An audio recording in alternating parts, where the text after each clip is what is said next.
Hey everybody, Chris Williams here. I'm going to be doing a video today about messaging.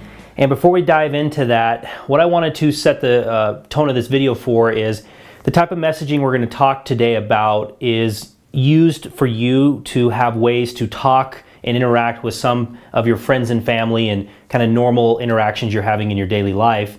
And having something to share is a great way to start conversations and add value to people's life instead of just going directly after them.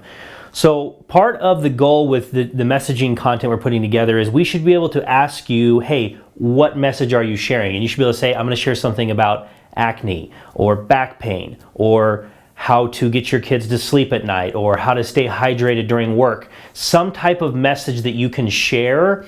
And we're going to show you tools and tactics and ways to amplify and share that message, but it starts with understanding what you're going to say. And so the first thing, I'm big into kind of these paradigms in your state and what you're thinking. And one that really helps me is to have a state of growth and contribution.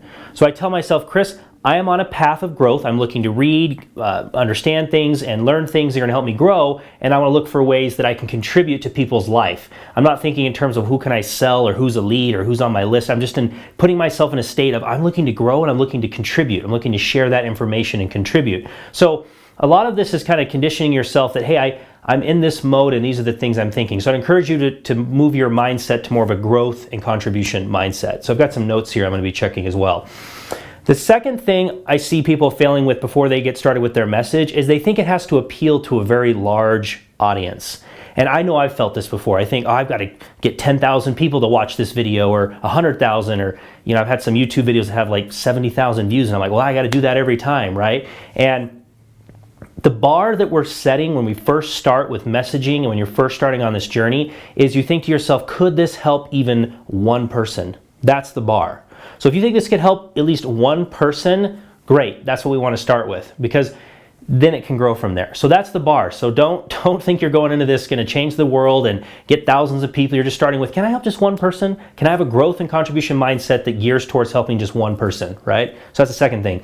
The third thing we want you to do is to start listing topics, and we're going to do some bigger breakdowns on this, but I kind of want to introduce the idea of it is, what could I share? It could be something that's physical, it could be something that's mental, could be something you're doing spiritual. Like there doesn't have to, I don't want people to think they have to do it just one way, like it's just about weight loss or it's just about making money or whatever it is. Like I think some interesting ones are like journaling or how you're blogging or sharing positive messages or quotes or there can be other things that aren't just purely physical, right? So I encourage you to make a list of those, about 10 of them, and circle 3 of them that you think are the easiest things for you to share. And then of those 3, go, what's the easiest for me of those 3? Like what do I have content that I could share about? It's like, oh, I have lower back pain and I've purchased rollers and devices and massages and supplements and I've gone to chiropractors and massage therapists, so you think that's something that you could talk about and that would resonate with people, okay?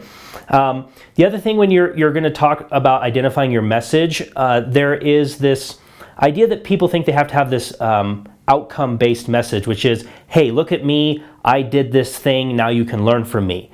There's actually a lot of power in following someone's journey. So you may have said, I just had a baby and I put on 20 pounds, or I've neglected my body as an entrepreneur and I've put on 50 pounds, or I have this anxiety now because I don't plan my days and I constantly feel anxious, right? So you can have a what I call like a negative message, meaning like it's not a success story, and you can invite people to follow you on that journey. So don't think you have to have just an outcome-based thing that you've already accomplished.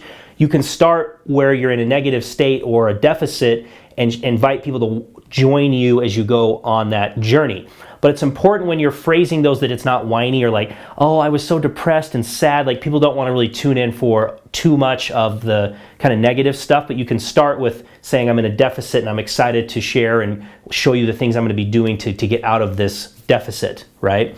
You don't want to message your things as like, I was just so tired and depressed and sad, and people are like, oof, I don't want to listen to that, it's too heavy, right? You can do a little bit of it, which brings up another point of how real and raw can you be. This is one of the harder things for people is, can they just be real with people? Can you be real? Like, hey, I'm in this state right now, I'm not happy and I want to figure out a way to be more happy, and so I've made a challenge that I'm going to read 3 books about positivity every month. I'm going to listen to 3 podcasts, and each time I read one of those books and watch one of these podcasts, I'm going to share with you one thing I learned and I want to get your feedback, right? that's a journey that you can go on saying, I want to be happier, I want to be more well prepared, have better planning skills, organization skills, I'm going to read a book, watch a podcast, watch a documentary, something about that, and then you can share it, right? Because that's the real key with all of this, is your message is now going to be something that you're going to share. So once you've identified what your message is and you've kind of started brainstorming what you can share and you've met the bar of it can help one person, you're in a growth and contribution mindset, we then move into really what you spend a lifetime working on, is how to be a storyteller, how to storytell your message. It's like, I have a message about anxiety, great, but now how do you tell that story? How do you get people engaged and learn about it? And that's where your friends and family and people that you know are perfect audiences to get feedback from, because the goal of our first phase of messaging is we want you to unlock that second wave of the Zenoa bonus, where you're getting that $300 a month plus other bonuses you have.